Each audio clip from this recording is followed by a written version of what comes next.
Hello, members. My name is Sajid Rashid, and my project was about English to Luganda translation. So this is part 2 of my previously recorded video. So the need of the Luganda translation. So just as I said in my previous video, that translation is necessary for the spreading of new information, knowledge, and ideas across the world. And Uganda, as the world is filled with lots and tons of new ideas. People keep on coming up with new and better ideas, but they are unable to express them out due to mainly language barriers. So now brief information about the dataset. I'm going to share links to the dataset in the description below. Yeah, there's some more information about the creators. So just a brief, okay. It's made up of mainly two columns. One column is about the Ugandan text and the other column is about the English text. So every text in Uganda is translated to English, their respective translations.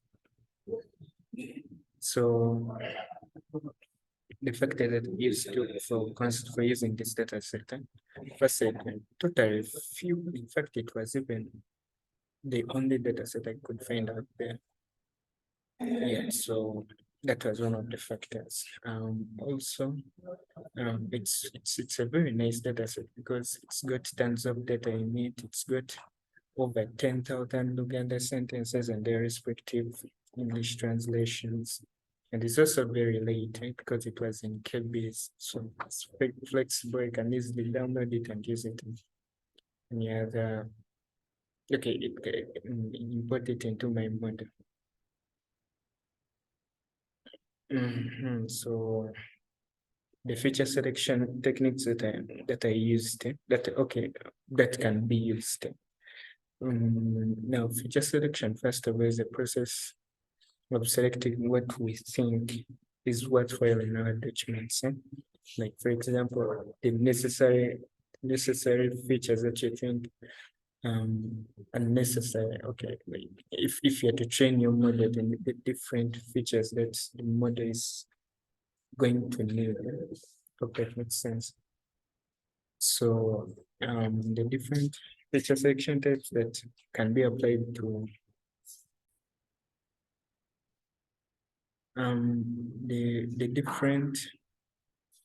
the different feature selection types that I can apply on this data set. There is function removal because just to avoid the unnecessary. For example, the things whereby every sentence starts with a capital letter that will raise some kind of confusion because, for example, a capital H. Okay, for example, the word hello and hello. Yeah, those are totally different words. But okay, they're the same words, but say the first one has got a capital H and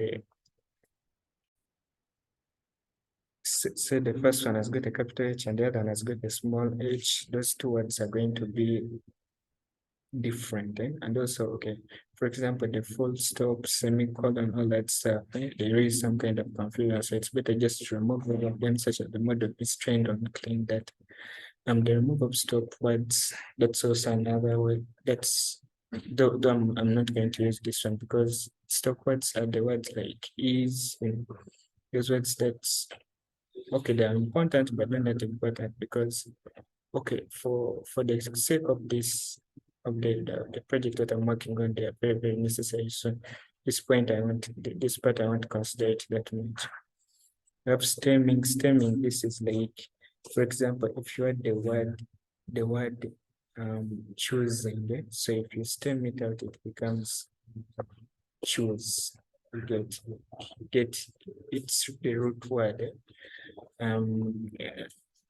Yeah, so that's also the same, that's related to lemmatization.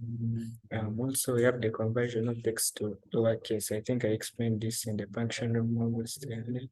Now tokenization, this is like the process of converting Now, tokenization is like the process of converting textual data into numerical data, because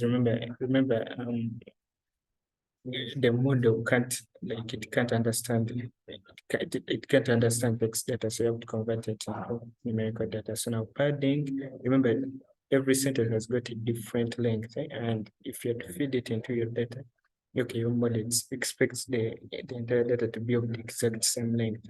So padding, you add extra zeros so as to make it the same length. One-word coding is just converting the entire like text into zeros and ones. So now spelling error removal, yeah, I think that's self-explanatory. So now feature section that I'm using, I'm going to use function removal, conversion to lowercase, again tokenization obviously, and padding. Those are the main that I'm going to be using. So now the Bayesian theorem. The Bayesian theorem is named after the guy called Thomas Bayes, and it's mainly about okay, it's in probability. So this here is its formula, as you can see it there. The Bayesian theory can be used in scenarios because of it provides a way to revise existing predictions or theories given new or additional evidence. Some of its applications in finance and also lending money. So to derive it comes from the condition probability. So now given two conditional probabilities here, the probability of A given B is equal to the probability of the intersection given the probability of B given A is the same as that. So if you submit the index, you get that.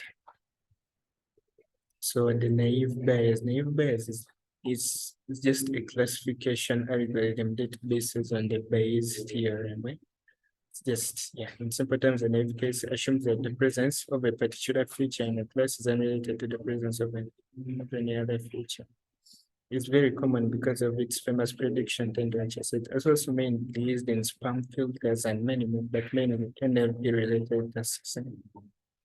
So why is it called naive? So given so now that's what you have here is what they call a one encoded matrix, whereby you have hello and friends. So for example, if you have a text and says hello friends and you want to encode it, like it's represented in this kind of matrix.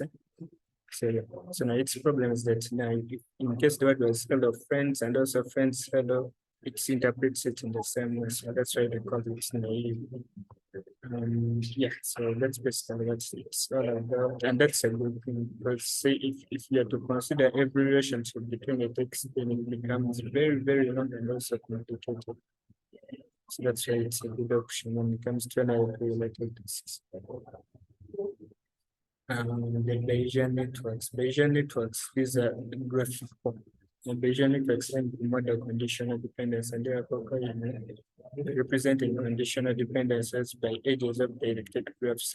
Through this relationship, one can efficiently conduct inference on random variables in the graph through the use of factors. Made up of directed graphs, as I said, and also the interconnections between the different layers into a parent chain kind of dependency between the graphs. So now the distinction between the Bayesian theorem and the naive Bayes is that naive Bayes assumes conditional independence, where Bayes theorem is not. This is about conditional independence, this is, and this means that the relationship between all input features and are independent. Maybe not great consumption, but this is where the algorithm is called.